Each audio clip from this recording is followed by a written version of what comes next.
Hey, and welcome to Things Worth Learning. I'm your host, Matt Stauffer, and this is a show where a curious computer programmer, that's me, interviews fascinating people about their passions. Today, my guest is Jess Archer, a programmer at Laravel. Whoop, whoop. Jess, can you tell us a little bit about yourself, whether it's your personal or your professional life? Hi, Matt. Yes, I am from Australia. I've got 2 kids, and at the moment, I'm really into archery, which kind of goes with my surname, Archer. Yes, but I did not know this. How long have you been into archery? Only a couple of months. Probably Okay. not even that. I'm still on my probationary membership at the club. So Okay. I grew up in the country, so we had rifles. My dad would do deer hunting in the past, and then each of us, he would buy us at some point. I don't think he would buy us he'd buy us the materials to make a fishing rod, but he'd buy us a compound bow. And so we learned on one of the really simple recurve bows where it's just it just bends. But then eventually we got with the compound bows. For those of you all haven't seen, they've got freaking little wheels and gadgets and gizmos all around them. And you look like you're in a Predator movie or something. Are you working with compound bows right now? No, I'm doing a recurve. Okay. So yeah, that's kind of the one where it bends in, but then it bends out at the top. So it's not like a traditional bow where it's just like a C shape. It's kind of more like a curvy S kind of shape. Yeah. Okay. I wanted to do something start with something a bit more traditional and basic before I went to the, like you say, the compound bows. They've got the cams and they give you all this mechanical advantage where you pull it back and you don't have to hold the whole weight of the draw.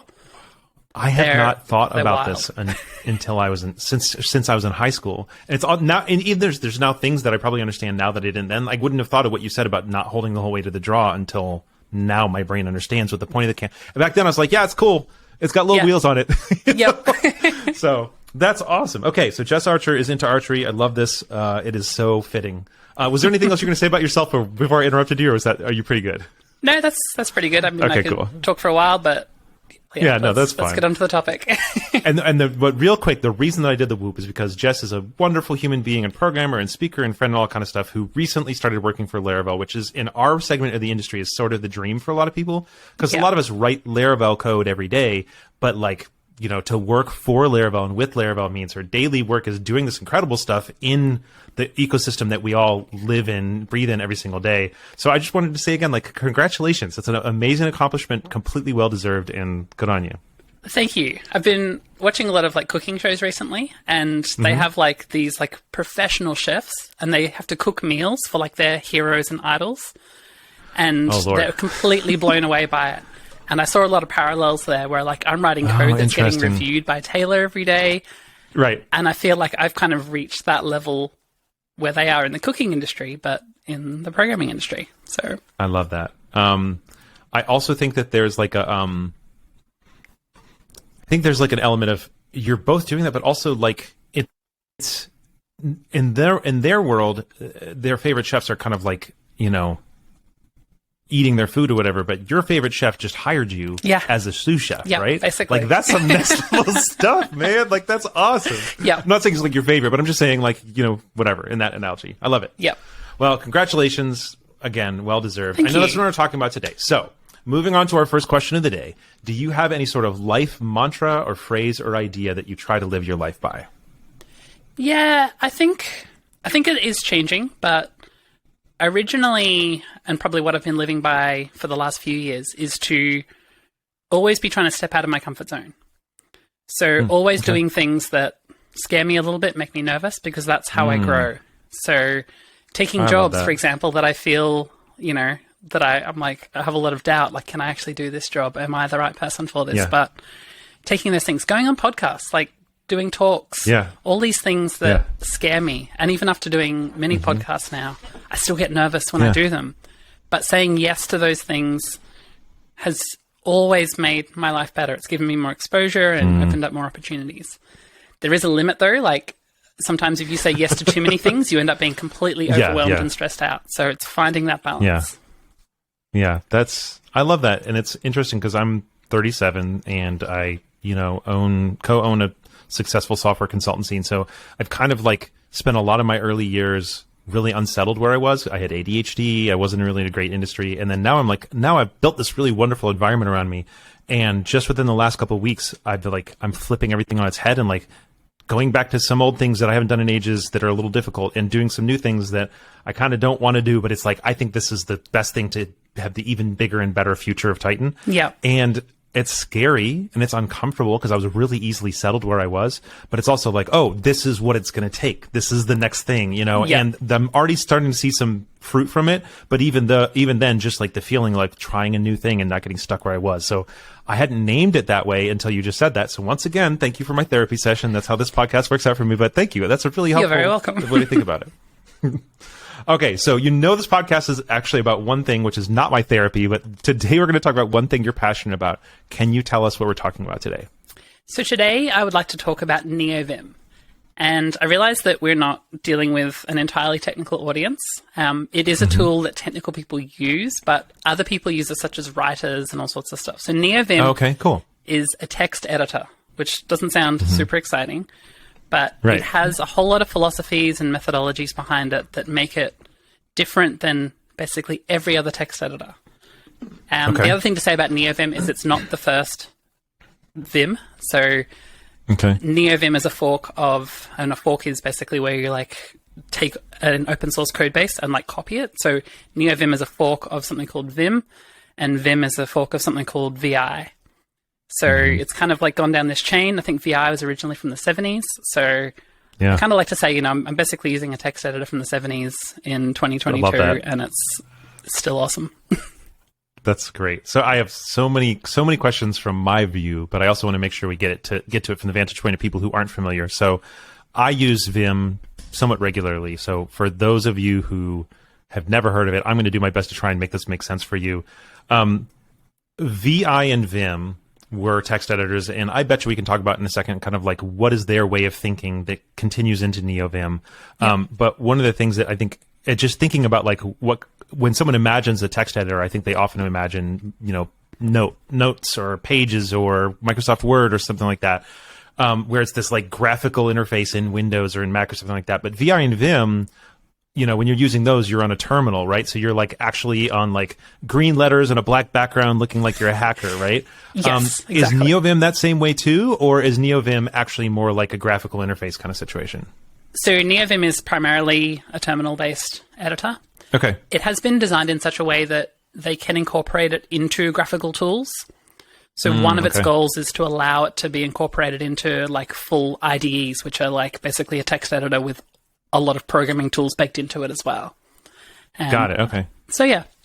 And Vim has not been built that way. So one of the things that people would often do is they would try to make the keyboard shortcuts you can use in Vim work in your other tools, but it wasn't actually Vim. So in Neovim, they're actually able to put Neovim in the IDE itself? Yes, like an actual instance of it. Okay. I've had like Neovim set up in my browser, so anytime you're like typing in a text box in a browser, it would actually insert like a Neovim instance in there. Okay. Because once you start using it, and we'll talk about like why I love using it, but once you start using it, you want to use it everywhere. It's just it's fundamentally different than any other way of editing text. Yeah, so, and that's where I want to get to. So real quick for context, if somebody wants to imagine in your mind kind of what we're talking about, like I said, imagine that you've got a hacker or one of the two of us sitting here, and we've got our website up in one half of our screen. You know, it's probably a very large screen because we're computer programmers.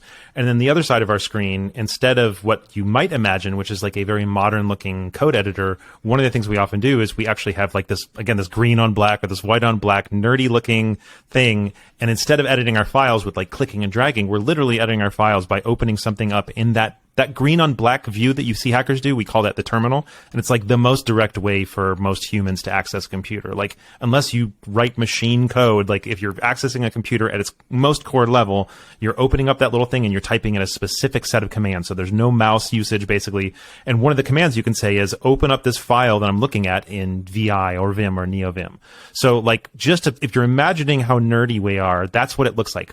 But the ideologies we're going to talk about today translate outside of that very nerdy context. And I think that's one of the reasons why Jess is talking about this here. So especially if you've heard of Vim before, I want to speak to you the most. We're not just talking about nerds in terminals, right? So while I do want like everybody else to hear that is kind of like the founding place is nerds in terminals, these ways of thinking about it are not things that are about nerds and are not things about terminals. They're about a different way of using a keyboard to interact with text. And I feel like that's what's most interesting, right? 100%. Can you tell, and I assume that Neovim has most of the same or the similar kind of key bindings and movements that Vim does, right? So we can just talk about how it works across all of them? Okay. Yep, absolutely. So can you, for somebody who doesn't understand, in what way could any text editor interact differently with the keyboard than any other text editor?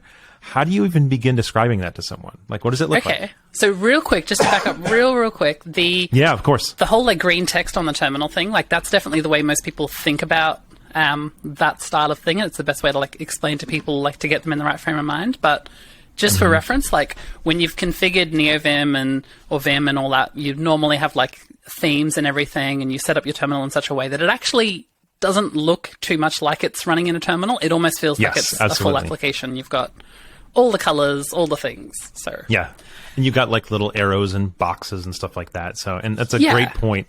Yeah, you can have like split windows, so it'll like cut the window in half and have like two things on each side. Like it basically looks and feels like it's a graphical user interface tool. Yeah, for sure. So in terms of all right, so in terms of editing with Vim, when you first open it, a lot of people run into this. They first open with a file and they go to start typing like you would in any other editor. And they're surprised, frustrated, annoyed when either nothing happens or even worse, random things happen. Like text gets deleted or moved or all this sort of stuff. And so the reason for this is the reason why I love Neovim. And that's because it's a modal text editor. And what that basically means is that it runs in a bunch of different modes. And the default mode is called normal mode. And when you're in normal mode, typing letters on the keyboard doesn't actually translate to text entering on your screen. In normal mode, every key on your keyboard can do a command or a function or do something to manipulate the text. So in most editors, when you open up, you can just start typing straight away. But when you want to do an operation on the text, you can't really use all the keys on the keyboard to do that. You've got to like hold Control and Shift and then one of those keys to basically tell the editor, right now, when I'm doing this, I'm not actually wanting to type this thing. I want to, issue some sort of command. I want to change this text or something along those lines. So what makes Neovim and Vim and VI so much different is this concept of modal editing and the default mode being normal mode, where if I want to change some text, for example, I can type, let's say I've got my cursor in the middle of a word and I want to change the entirety of that word to something else. I can type CIW, which basically is like change inside word, and then type a new word. And it doesn't matter where my cursor is inside that word, because the next part about Vim is it has this concept of text objects. So everything inside the document you're working on can be, kind of has like a way of describing it. So you've got things like words, you've got sentences, you've got stuff inside quotes, stuff inside brackets. And so you can use those text objects to tell them what change you want to make to that text object. So you can delete a word, you can delete everything inside quotes. You can change double quotes to single quotes without having to manually go to the start, backspace that, type another one, go to the end, backspace that, type the other one. You can have your cursor anywhere inside that and just issue a command to say, change the surrounding quotes from this to this. And at its heart, that's why I love it. Vim gives you this almost this language for talking to your text editor and saying, do this operation. You're not thinking, I need to manually move these keys over here and do this. You're just saying to Vim, I want to change this to this. I want to delete this. I love that. And it's so interesting because it's... Oh, no, go ahead. No, go ahead. It's so interesting because it's such a different way of thinking that it's hard to even describe to people like how different it is or why it's beneficial, because we just like think every time I use a keyboard anywhere in my computer outside of Vim, it's always going to work the same way. I press a button and that button is now the thing that is on the text in front of me. And if I want to get rid of it, I press the backspace button. Yeah. And maybe if you're like a little bit more advanced of a user, you might hit Control A or Command A that selects all of them and then delete, or maybe Shift left or Shift right and it selects part of a word. So there's these, only power users really know about this. So for example, I'm trying to give an example that anybody would recognize, but like, let's say you're typing a really long URL into your browser and you're like, oh no, I mistyped the first letter of this 20 letter long URL, right? Or you want to delete everything back to a certain point, or you want to go back to a certain point and make a typo change. What you're probably going to do is reach down, grab your mouse, move your mouse up, get it to the spot you want, click. Oh, crap, wasn't quite the right spot. Click over to a different spot a little bit. You start typing, and then you take your mouse and you click down at the end, and then you're going to do the thing at the end, right? And we're even just talking about simple navigation, right? Yeah. So if you we're not even talking about any of the more complex stuff, but because you mentioned this, using this kind of mode outside of just text editing, if you were in a place where you'd just written a long thing in Neovim or Vim or VI, and you wanted to navigate to somewhere else, can you kind of tell me a little bit about what the navigation kind of story is like to help people understand, like, in what way am I moving through the objects, right? You're moving through words, Yep. moving through sentences, moving through paragraphs differently in Vim that allows me to do different stuff. Sure. So one analogy that I like to think about, let's start by saying that first, let's start by saying that first, when we're editing code and we're writing code, and even when we're writing long form text, a lot of the time we're actually editing text rather than writing it. We spend more time editing than we do actually writing the thing. So having something that's optimized for editing is super important.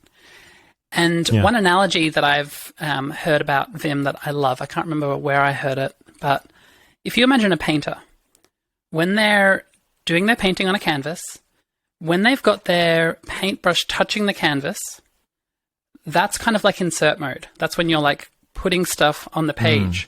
But the majority of the time, the painter has their paintbrush off the canvas, and that's kind of like normal mode. And that's where you're moving around and changing paints and grabbing different tools and all this sort of stuff. And then you go back into insert mode briefly to put it on there, but you always come straight back out of it.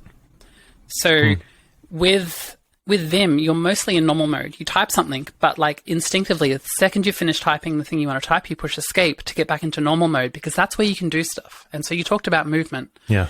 And in modern Vim and Neovim, you can use the mouse. But as you mentioned, it can be pretty slow to kind of reach down, pick it up, move it around, and it can be a bit imprecise with like the targets of where you want to hit. And you know, for average people using a computer, like that's not going to add up to too much time. But if you're spending your entire day writing and editing, those optimizations add up. And not only do they add up in time, but they also help not break your flow. So when you're writing something and you make a mistake, you've kind of got to like switch from, I was trying to solve this thing, build this thing, to like, I've got to go and fix that mistake. And so the more you can do to like make those little fixing of mistakes and that easier, the more you can stay in your flow. So love that. Moving around in Neovim, you can use the arrow keys, but on most keyboards, the arrow keys are kind of like further down and to the right. And even that is too much for most Vim users. So the default movement keys, the default arrow keys in Vim are actually H, J, K, L. And if you have a keyboard in front of you, you'll notice that they are right in the middle of the keyboard on your right-hand side. It's kind of where your hand naturally rests. So, and normally if you type HJKL in a normal text editor, you'll type the letters HJKL. But in Vim and Neovim, because you're not in, like when you're in normal mode, those keys are actually like left, up, down, right. Now, Vim users take that one step further though, and using HJKL is actually generally not advised unless you actually only need to move like a couple of characters. But if you want to move by words, you've got different keys that will move you word-wise. So you can push W and it'll like jump to each word in a sentence, and B to go backwards. And if you're at the start of the word, you can push a key, I think E, that takes you to the end of the word. So you try and actually avoid using the arrow cursors, the HJKL, unless you actually want to go like one or two characters left or right. Yeah, I love, it's a great description of it, because I was jumping ahead a little bit. But one of the things that's really cool about it is when you're thinking about like what you need to do, first of all, like if you imagine hitting the left arrow key a bunch of times to get back to that mistake that you were typing in the URL that I was talking about, first of all, that's slow. But second of all, you're not really our brain understands things that in chunks that the traditional keyboard doesn't give us access to. Like we can't say word, or we can't say segments of a URL that are separated by slashes. We can't say things within quotes or paragraphs or things within braces or parentheses.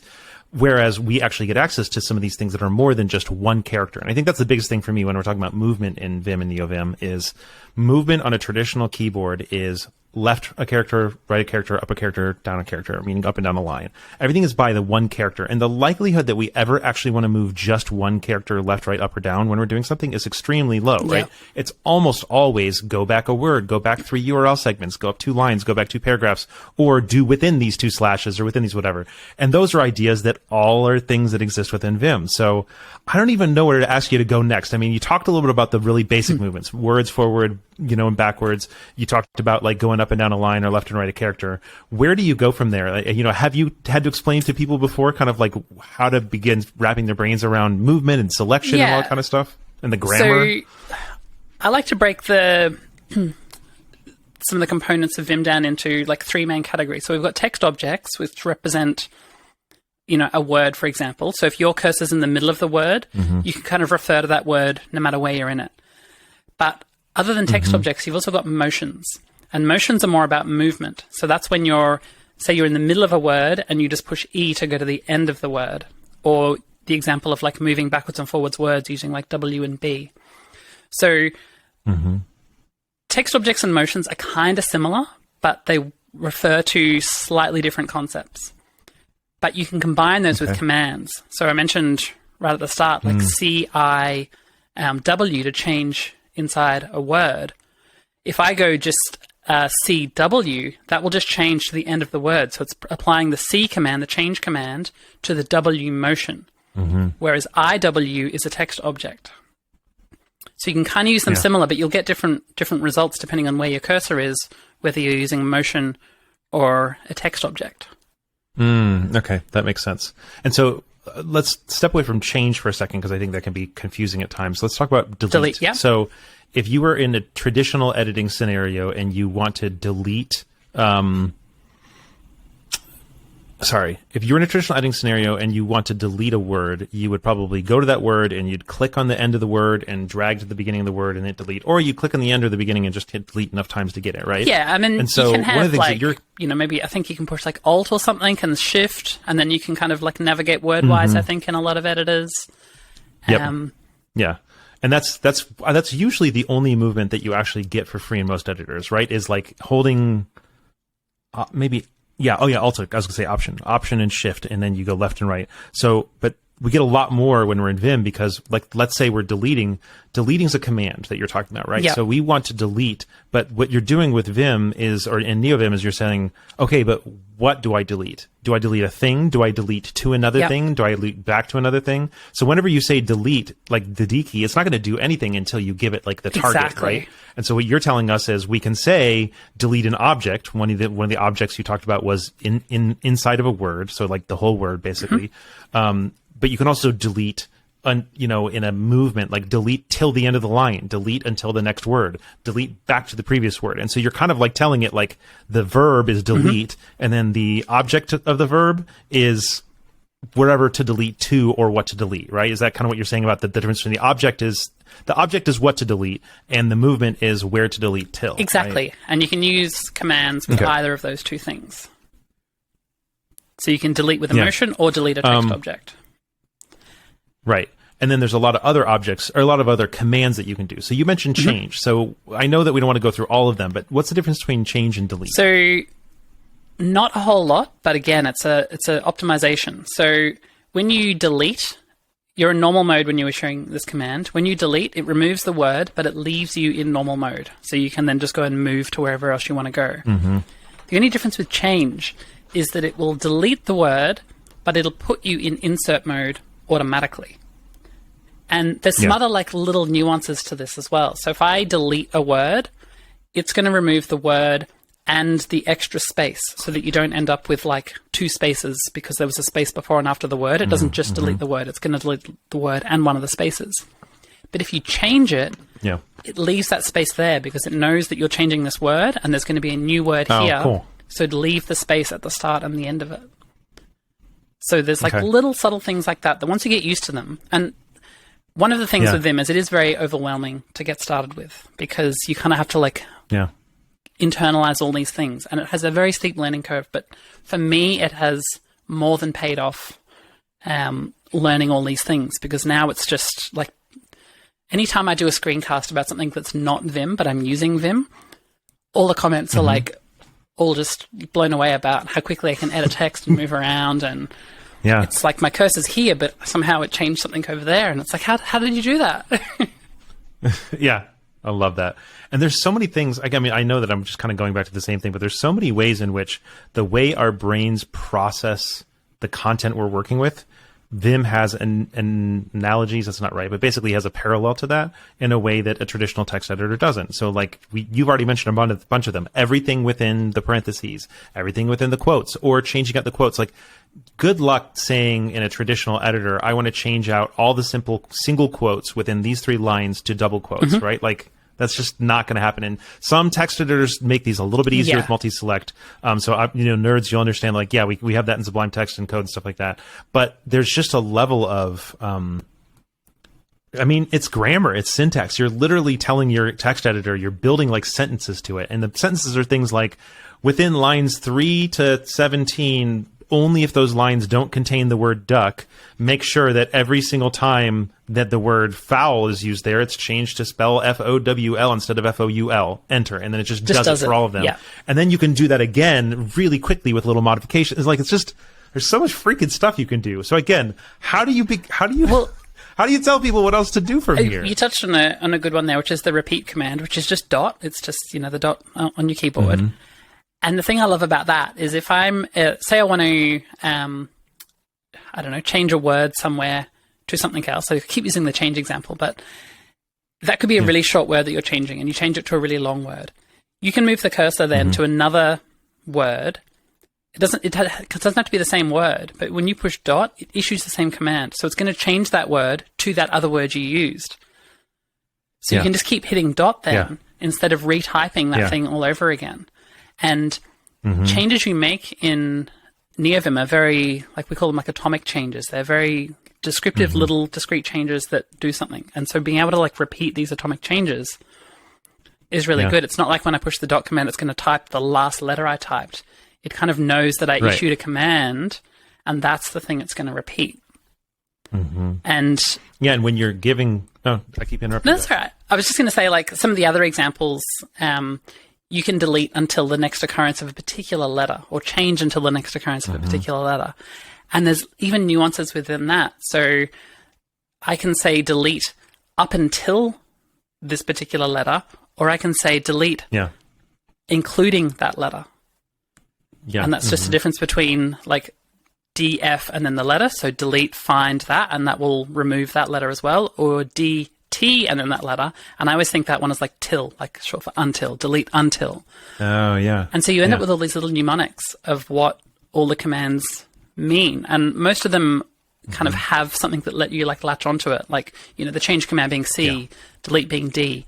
And then the text objects kind of have these little ways of describing them, like IW is like inside word, and there's AW, which is an around a word, and those have subtle differences with the spaces.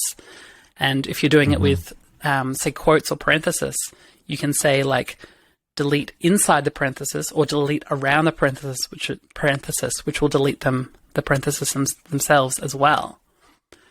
And all those little micro things, like you might not think, why does that matter having that small little optimization? But again, it comes down to, I just see the thing I want to change and I know what I want to change it to.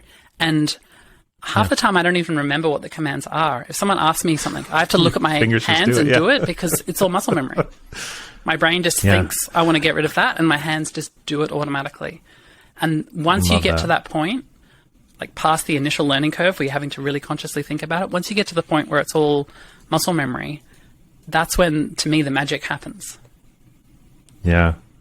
And it's so funny because as you've been talking through these things, my brain is actually replaying, and I'm not a full-time Vim user, so I couldn't match up with you at all, but I've used it on and off for decades at this point, enough where you'll say something and I'm like replaying in my head, like, oh, to do that, I would be for, DD, 2JP, and I'm just thinking through these things, but I'm like having to name in my brain what would that actually be commanded, because it's just my fingers are like, oh yeah, that's what I would do. And it's really fun that you get into these rhythms where your brain translates something to that grammar because you're familiar with it, and then it types the grammar, and then the computer does the grammar. And so there's just so many little optimizations there versus always doing the same thing, which is click with the mouse, hit the back button, or hit the arrow button a bunch of times. And so I think one of the things, the biggest criticisms I have of non-Vim world, which makes me love the Vim world, is there's really just a few operations in the normal editor word.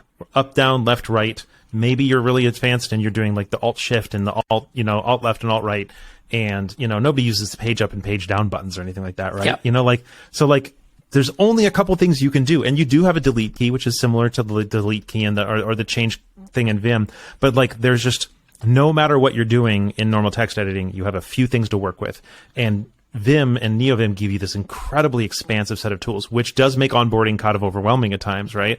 But at the same time, once you learn them, it's sort of like, I often talk to people who are like, why do you use such big words sometimes? And I'm like, well, because that's the right word for the scenario. Yeah. So we can either all reuse these same simple words for a million different scenarios and have no nuance, or just know the big SAT word because that is the appropriate fit for this. So I love people who have big vocabularies, not because there's anything wrong with not having one, but because it gives the ability to express the thing more particularly and specifically and succinctly, right? Yeah. And I think of Vim as sort of the same thing. Like, yeah, it's a much bigger dictionary of things you can possibly do. So you have to learn more commands, movements, all that kind of stuff. But once you do, you can so succinctly say, go from, my brain says, delete paragraph, delete to the end of paragraph, change everything inside the single quotes, change all the single quotes, double quotes.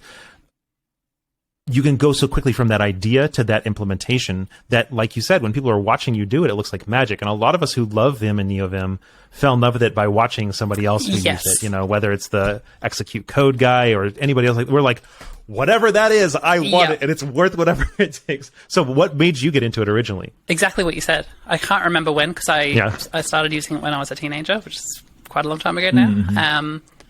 But I just saw people using it, and back then I was getting like really into Linux and all this server stuff, but I was using a text editor called like Nano and Pico and all those, and they're another terminal-based one, but they don't have modes or anything like that. They're much more like a traditional editor, but probably have less than a traditional editor. You can basically like backspace type stuff and then save the file, and that's like, about it. You can search, But seeing people use Vim was what made me go, I need that in my life. And as, new editors have come out, especially code-related ones, VS Code, PHP Storm, all these sorts of things, I always look at them and I'm always like, oh, that's got some really cool features I want.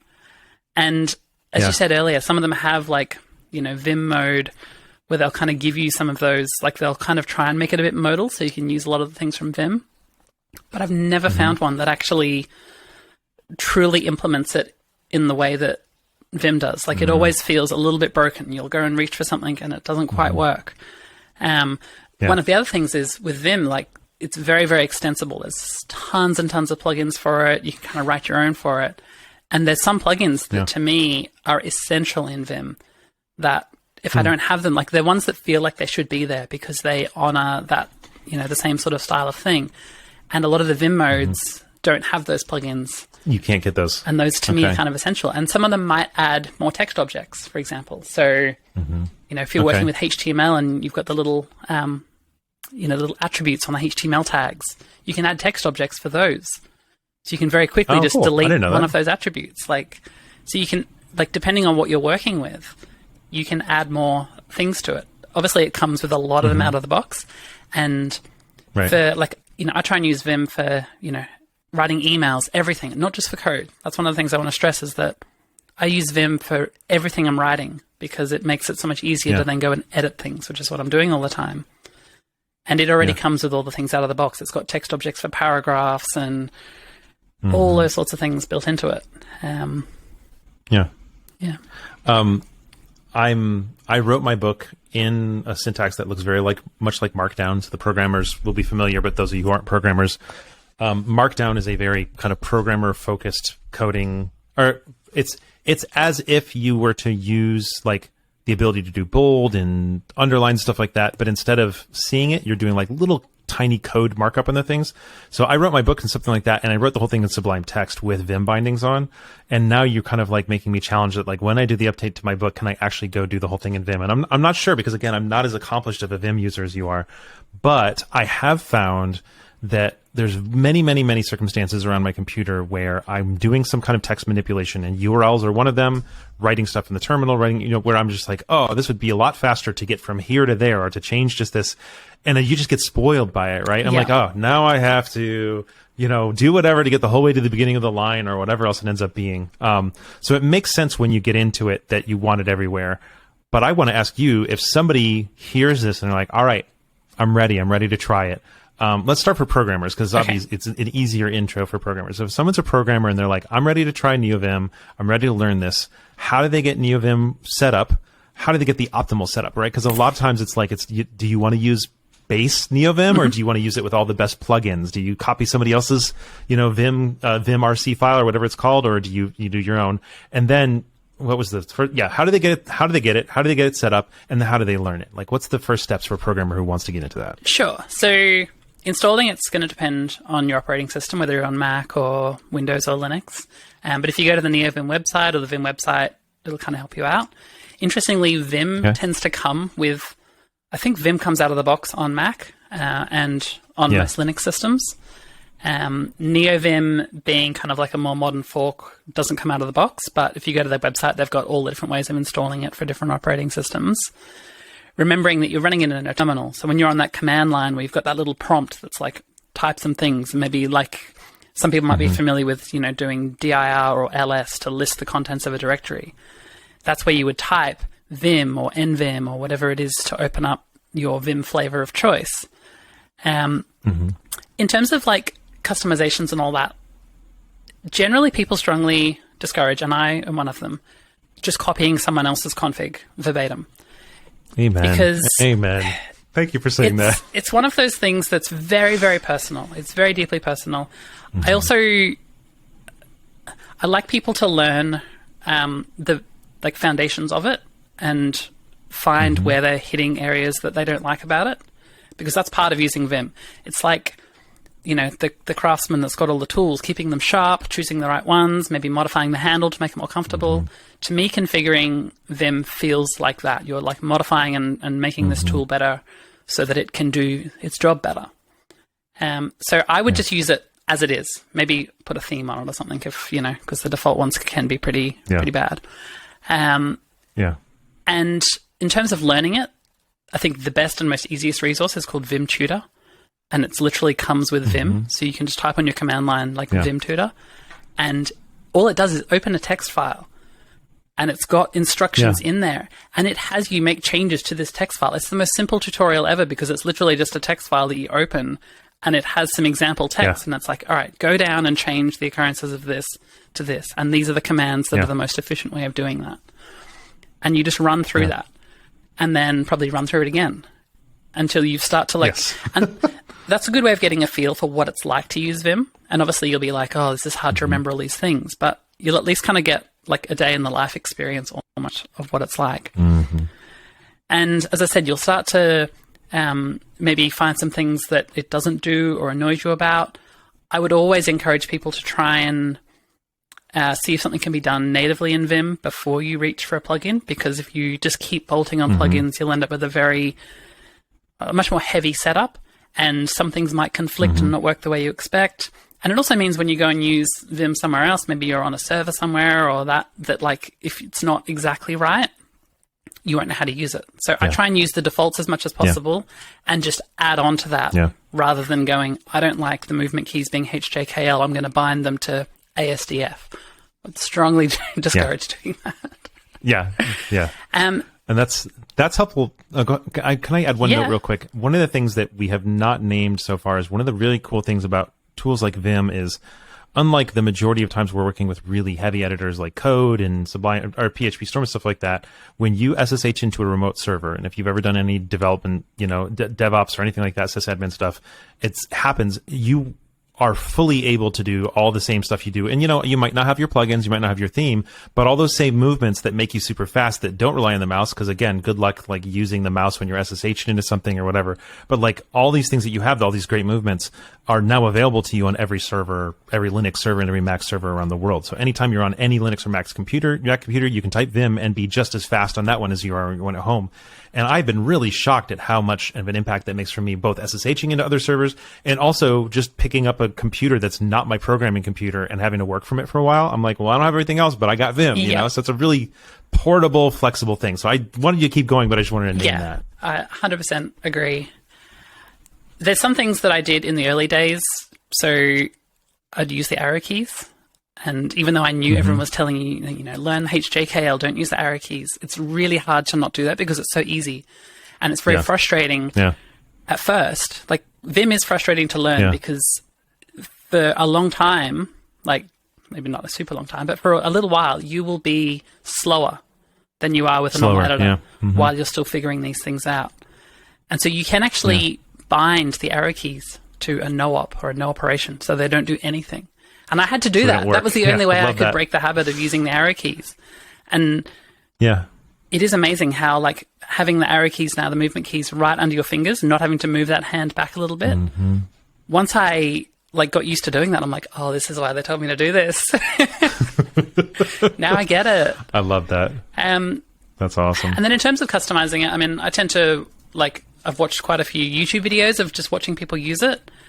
And you'll pick up on things and you're like, oh, how do they do that? And you'll just go and learn that thing. I started using it in my day job so many years ago. And if there was something that was annoying me about a workflow, I'd just write it down and then come back to it later and, figure out how to actually make that thing better. And my setup continually evolves over time because I'm constantly trying to, like, stamp out little things that, were frustrating me. That annoy you, And so one of the best ways, though, to learn about what you can do is to look at other people's configs. So a lot of people put their Vim configuration online. It's normally in a repository, like a GitHub repository called .files, because on these kind of Unixy systems, all the configuration files start with a dot, which makes them hidden. So .files has become the kind of the name to refer to configuration files. And my .files are online. They're on GitHub. And I think I've got like 300 and something stars on my .files repo. I love it. Because I did a talk at VimConf.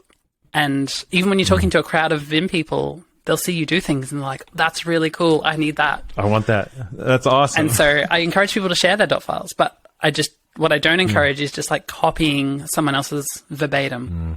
Understand each change, each thing that happens in your... Yeah, we've all done it. And there are kind of like these kind of pre-made distros or distributions of Vim and Neovim you can get that kind of have a lot of stuff configured for you. And, if that's what you like, then that's fine. But I still prefer understanding what each thing does and being very mindful about what I incorporate in. Because otherwise, as I said, it can add unexpected things that, So that's kind of my guidance on that. I like that. And one of the things you mentioned there I really appreciate about the workflows, there's a teacher in the Laravel world named Jeffrey Way who has historically used Vim. And one of the things he told me that I really appreciate was one of the things that helped him get good at Vim was when he was annoyed with something because it was slower in Vim than it was somewhere else. He said, he did a little different than you. I like that you write it down. He said, I'm going to stop. I'm going to figure out how I'm supposed to be doing that thing in the Vim way.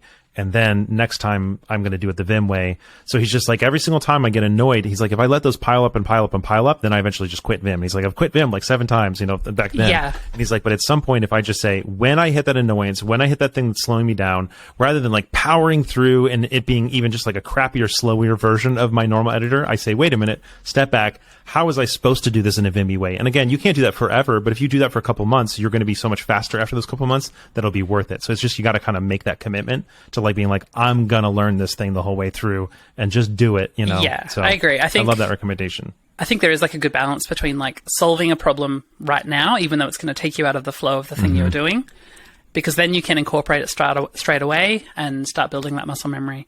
Other things that are not like, maybe it's just like a little minor annoyance. Those are the things that I normally like write down and then Just write it come back down, to it later. It's like, oh, that thing's I been love bugging me, but That's I can awesome. I can live with it. The things that are like just too painful, Yeah. go and learn them straight away. Yeah, totally. That's awesome. And most of you won't be able to see this, but I'm going to hold it up for the YouTube people. I guess not most of you, but I have a keyboard here. Oh, is it the Kinesis? This is not Vim related.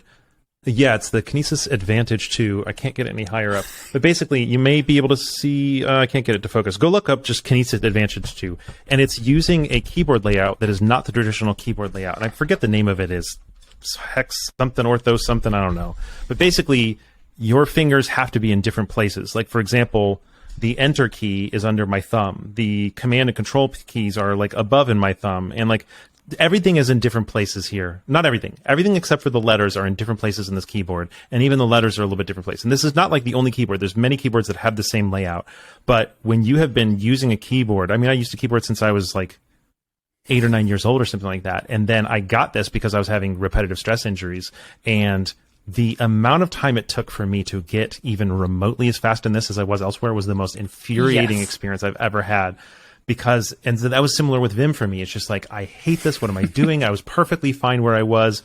This one is a little bit easier to stick with because I'm like, my body requires me to do this. I still don't know if I'm quite as fast of a coder in this because I've switched to this since I've become more of like a thinker type and a company owner versus a coder. So I might be a little tiny bit slower, but I think I'm not.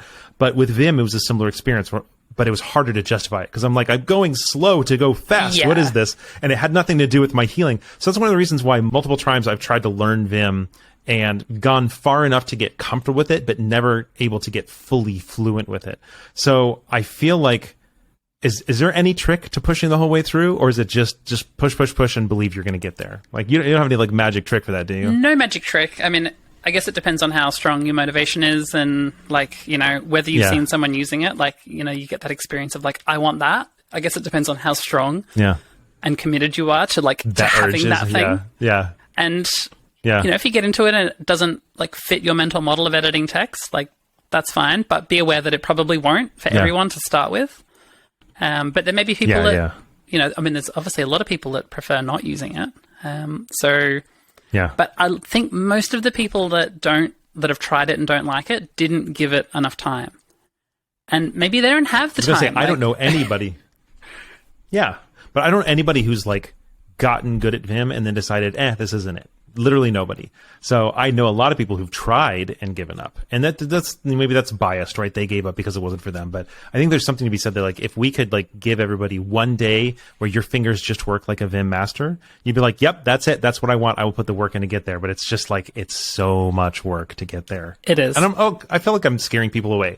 It's not so much work, but there is a learning curve. Don't be discouraged if you try it. 100%. If we want people to have the chance to get really excited about watching somebody, can we potentially link one of your screencasts where you're absolutely doing your Vim thing in the show notes? Yeah. Okay, cool.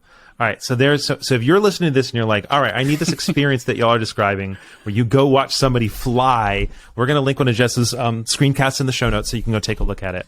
I know we're kind of like nearing where we need to wrap up, but before I enter to our kind of like second to last question, do you have anything else that you wanted to say about Vim? Oh, you know what? No, before I do that.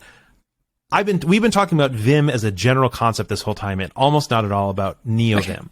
I'm familiar with Vim. I know nothing about Neovim. So for me and other people like me, tell me about Neovim. What reason is for them? And also, if somebody's coming at this for the first time, is there any reason for them to consider Vim, or should everybody just go to Neovim right now? That's a very controversial question. So Vim itself is still under active development. It's not like it was built in the 90s and hasn't been touched since. Right. It's still under active development. It's dead, yeah. It has a like single main maintainer, kind of like, you know, Laravel, things like that. They call them like the BDFL, the Benevolent Dictator for Life. And this person, Bram, is very, very opinionated on how things go. And there's been kind of a movement of people that want to take it in a bit of a different direction.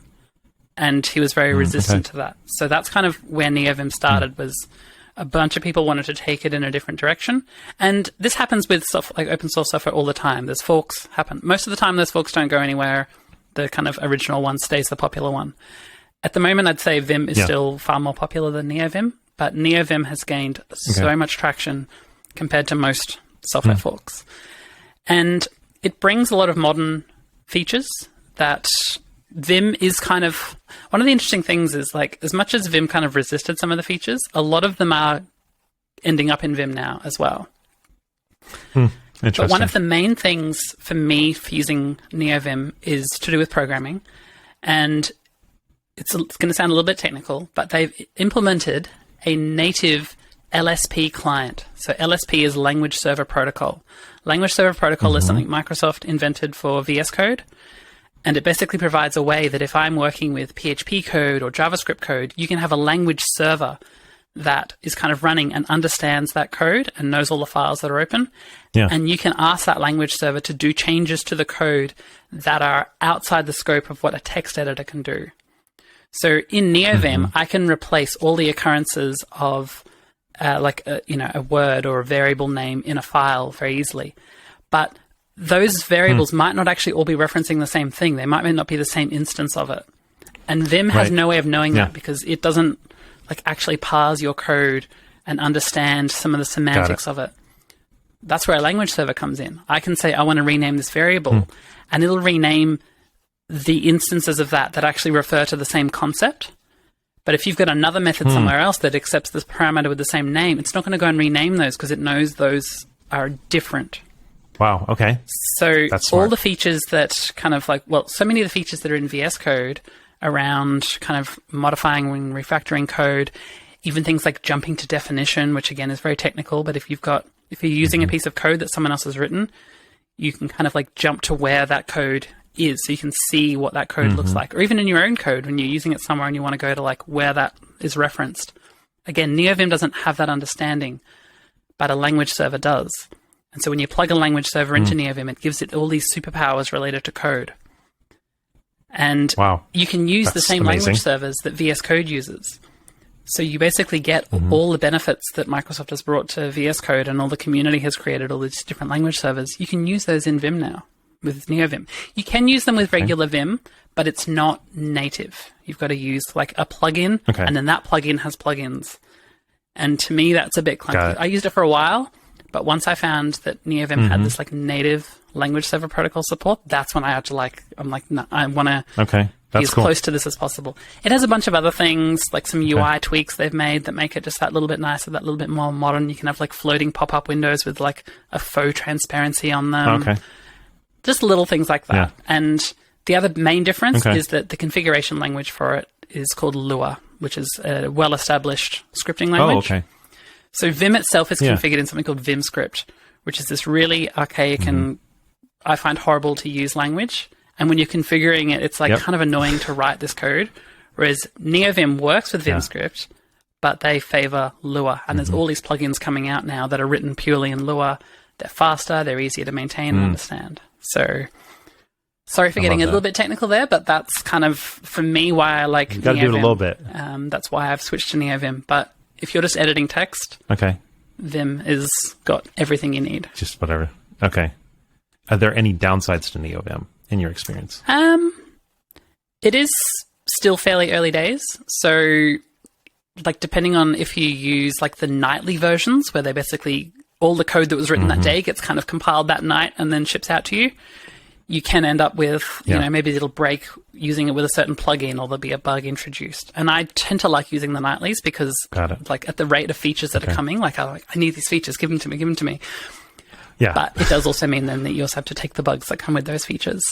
But there are stable versions of Neovim, so you can kind of go to the last stable release and you'll have a pretty good experience there. So I don't feel like there's really any disadvantages with Neovim personally. I mean, I'm sure, people that don't like Neovim would tell you all of them, but say all the reasons, but none that come to your mind. Yeah, okay.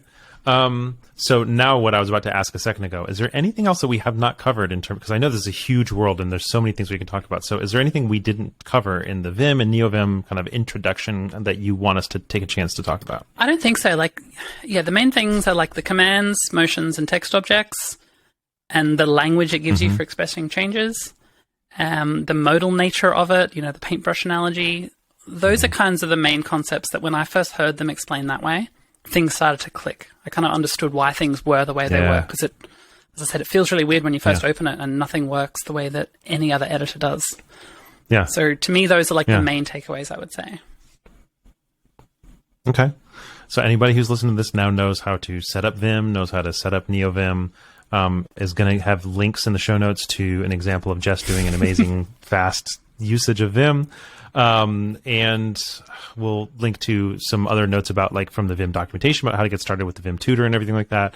So if you're interested in all these things, you know, we're going to give you the basics, but there are also extensive Vim communities. Yeah. There's tons of people on Twitter and Discords and conferences and so many YouTube things and multiple books. There's a book called Practical Vim and probably several others. So if you want, there's resources aplenty to learn.